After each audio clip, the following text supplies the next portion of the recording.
জিনিসগুলো কি স্যার পয়সা যায়? এটির মেয়াদ থাকবে কেন? আমার প্রশ্ন হচ্ছে, মানুষের টাকা আপনি মনে করেন আমরা যদি 20 কোটি লোক হই, যদি 20 টিয়া করে ভরি, আর একদিন সবাই কথা বললাম না, কত হাজার কোটি টাকা এই কোম্পানি নিয়ে যাচ্ছে। আমার আপত্তি স্যার, যদি মাইন্ড না করেন আপনি দায়িত্বটা আমাকে দেন, আমার ব্যবসায়ীরা সবাই মিলে আমরা করি। বাংলাদেশের টেলিটককে কেমন উড়াইতে হবে আপনি আমাকে সাপোর্ট দেন। আমি 4টা কার্ড নিয়ে আসছি বিভিন্ন কোম্পানির, যেখানে লেখা আছে 2 দিন মেয়াদ, 19 টাকায় 2 দিন মেয়াদ।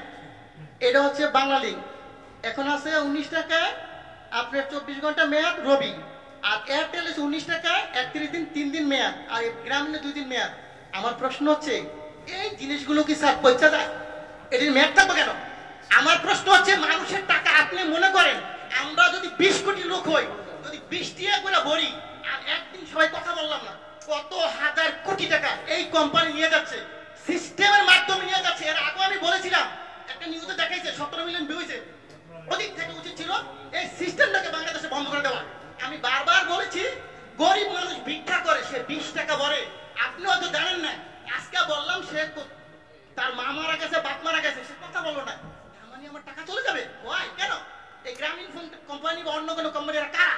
এরা আপনাদেরকে না জানে হাজার হাজার কোটি টাকা সিস্টেমের মাধ্যমে নিয়ে যাবে। এটা কিন্তু স্যার সহ্য করার মতো না। প্রথম প্রশ্ন হচ্ছে, এটাকে আজকের মিটিং এর পর থেকে কিছুক্ষণ পরের মতো আপনারা দিবেন, যাতে বাংলাদেশে কোনো জনগণের একটি টাকা যাতে না যায়। এটা আমার দাবি। কত হাজার কোটি টাকা আপনি এই ব্যবসাটা আমাকে দেন, লাইসেন্সটা আমাকে দেন। আমার যে ব্যবসায়ী আছে 15 লক্ষ বাংলাদেশ, আমি কিন্তু লাইসেন্সদারি প্রতিষ্ঠান, আমার এফবিসিসি এর মেম্বার। এই লাইসেন্সটা আমাকে দেন, আমি বাংলাদেশে ব্যবসা করি। এই টাকা আপনার সরকারি খাতে কত টাকা লাগে আমি দিব। এই কোম্পানিকে পাচার করার জন্য দিব না স্যার। আমি কিন্তু রাজি না। সো এই টাকা পাচার করার কোনো সিস্টেম নাই স্যার। আরেকটা জিনিস আপনাকে বলবো স্যার, আপনি যদি আজকে পেয়েছে আমি ভাগ্যবান যে আপনি শুনবেন। আমরা যখন এই ব্যবসা শুরু করি 27 টাকা কমিশন ছিল, 27 টাকা। সরকারি কর্মকর্তা যিনি 2000 টাকা বেতন হয়েছে, বেতন এখন 20,000 টাকা। যদি এখন কত স্যার, আমাদের কিন্তু সেই 27 টাকাই রাখছেন, আমরা কি কমিশন বাড়বে না স্যার? আমার প্রশ্ন হচ্ছে, আপনারা অবশ্যই একটু কমিশনের ব্যাপার ব্যবস্থা করেন, যে ব্যবসা করে তারা। আমরা সবাই শিক্ষিত ছেলে স্যার, এখানে প্রায় 15 লক্ষ ব্যবসা করি। আমরা যারা ব্যবসা করি কোটি কোটি টাকা কামিয়ে দিচ্ছি, কিন্তু আমাদেরকে তো দেখবেন স্যার। আরেকটা কথা, টেলিটক আপনি হয়তো জানেন না, এই টেলিটকের ব্যাপারে আমি একবার বলছিলাম, বিটিআরসি 22 আমি হিন্দু সম্ভবত আমি জানি না, উনি আমাকে বলে এটা দায়িত্ব বাবা আমার না রে ভাই, এটা দায়িত্ব হইল কার? বিটিআরসিটা, টেলিযোগাযোগ। আমি ঠিক আছে, আমি যদি স্যারকে পাই বলবো স্যার। আমার আপত্তি স্যার, যদি মাইন্ড না করেন আপনি দায়িত্বটা আমাকে দেন, আমার ব্যবসায়ীরা সবাই মিলে আমরা করি। বাংলাদেশের টেলিটককে কেমন উড়াইতে হবে আপনি আমাকে সাপোর্ট দেন।